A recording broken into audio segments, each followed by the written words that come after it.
Alors c'est vrai que les conflits actuels dans le monde et puis l'instabilité géopolitique va certainement avoir des conséquences sur les aéroports du continent africain qui, pour beaucoup, donc ont des destinations vers le Moyen-Orient et seront bien évidemment pénalisés puisque le nombre de vols a chuté.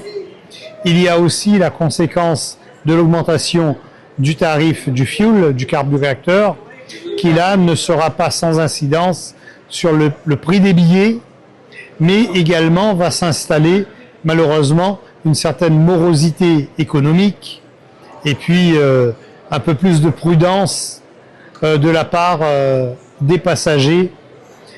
Je pense que d'ici juillet-août, on aura une situation pas stable, mais en légère chute. Mais si le conflit devait encore s'enliser, d'ici la fin de l'année, je pense qu'on aurait vraiment des conséquences très difficiles pour de nombreuses compagnies aériennes, mais également pour nos aéroports. Nous devons en tenir compte.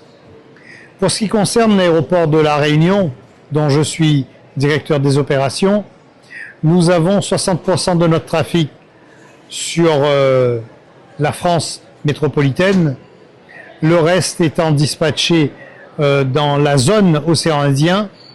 Là aussi, donc, au départ de Paris, les tarifs vont certainement augmenter à cause du tarif donc, du carburant, comme je le disais précédemment. Les tarifs ont déjà augmenté d'ailleurs, puisque certaines compagnies appliquent cette surcharge carburant déjà sur les tarifs des billets.